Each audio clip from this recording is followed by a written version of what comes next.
Welcome back to my classroom. It's a beautiful day for suicide of thought. I'm Matt Dominguez with another teacher-to-teacher tip. I shouldn't be laughing. I'm laughing because of the weight and gravity of this, and it helps me balance out the intensity of this lesson.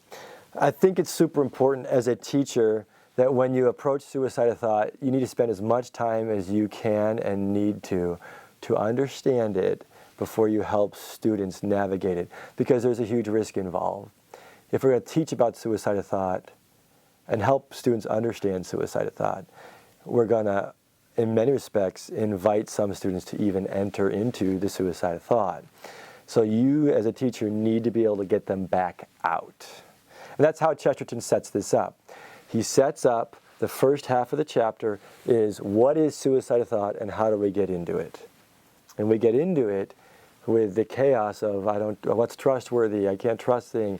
It's this agnostic approach to, oh no, what do I do? And if I can't trust the Bible fully, then, because of my approach to it, oh no, and is the Bible trustworthy? And is my pastor trustworthy? Oh no, he just lied to me. And my parents aren't trustworthy. And my brain's not fully trustworthy, so now I can't trust them. You get into this vortex, and it's this huge downward spiral, which ends in a crash at the bottom. You're stuck with what Chesterton says, there is a thought that stops all thought. That is the only thought that ought to be stopped. But it is the foundation of the class, and it's the foundation of Faith Island. Everything is based off of trust. The deconstructionists were right, thank you, Derrida and all the postmodern. This is where, as a Christian, I want to tip my hat and say, thanks, postmodernism. You're right. Everything is based off of trust. And if we stay there, life is absurd and meaningless and hopeless. I think a lot of the postmoderns wanted us to stay there. Good thing we're in postmodernism. We need to come up with a new name for where we are. But we're not there anymore because we don't have to stay in this suicide of thought. So a teacher tip then is to help the class get there and then to not stay there. So on the board at the beginning of class, I write, what is suicide of thought? How do we get there? And how do we get out? What you will find is, A, a lot of students have already been there. B, unfortunately, but maybe even fortunately, some students are there. Senior year of high school, they're having their Hamlet moment. Why do I exist? Who am I? They're asking all these philosophy questions, and it's hard because, what do I trust? And we're in a broken world. So some of your students will be there during class. Interestingly, I also encourage some students to realize you got to pay attention because your roommate in college, your friend, your spouse, someone you love will probably go there. And it's important to know what is it, how do we go into it, and how do we get out. So my teacher tip to you is the way out is to realize, like Chesterton points out, that the suicide of thought doesn't exist. There actually is no suicide of thought. It's a shadow. Because the only way you got into it was trusting the thought that you can't trust your thoughts, which means you're trusting a thought, which axiomatically shows us that that doesn't work. And if you are trusting a thought to get into it, you can stop trusting that thought which got you into it and trust a different thought to get out. And usually there's oh, maybe even for you right now, oh, yeah. The key to this, though, is that you can only get out of the suicide of thought by trusting another thought, which takes choice. It takes free will. And so that's a powerful moment in class. Chesterton is building the argument. He's saying the only way out of the suicide of thought is to use your free will to make a choice to choose to trust different thoughts, to change your trust list. And once you do that, step.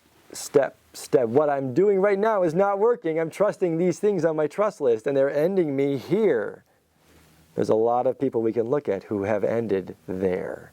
Suicide of thought often leads to suicide of mind or relationship or even body. But when I can choose to trust something else and rebuild my trust list in a different direction, I can choose to leave the suicide of thought, let the shadow of that go. It's powerful. Students will realize they are powerful people, and that by harnessing that, we can powerfully make new choices and enter the process of renewing our minds. #Paul, right? A couple key things to remember in that process, that the last half of this chapter gives us that thing on art and limitation, and the fact that when we choose anything, we reject everything else. We do live in a world of limitations, and spend some time on that with students. The beauty of it too is that the end of this chapter is the silly strips quote. And so I like to end class with what Chesterton is saying is, we have torn the truth into silly strips. And so we're holding on to a piece. Ultimately, a piece of the truth, which is not the whole truth, will inevitably end us in the suicide of thought, because we're holding on to something that's really not fully trustworthy, because it's not the fullness of reality. The bad side of that is that's pretty dark and scary, but if we can work out of the suicide of thought, we can, in many respects, use the point of this class, which is ending towards the fullness of Christ, which is trustworthy. He is trustworthy. That is worth holding on to. And you end up with people who have their stories ending with hope and fullness and joy, even in the midst of a broken, hard world. And that is worth trusting. This is a hard chapter. I tell my students this is probably one of the hardest things you will read in high school. It's good practice. Do the best you can. And we don't stay in it too long. We move past it, as we should. Further up and further in. Blessings to you as you teach this lesson.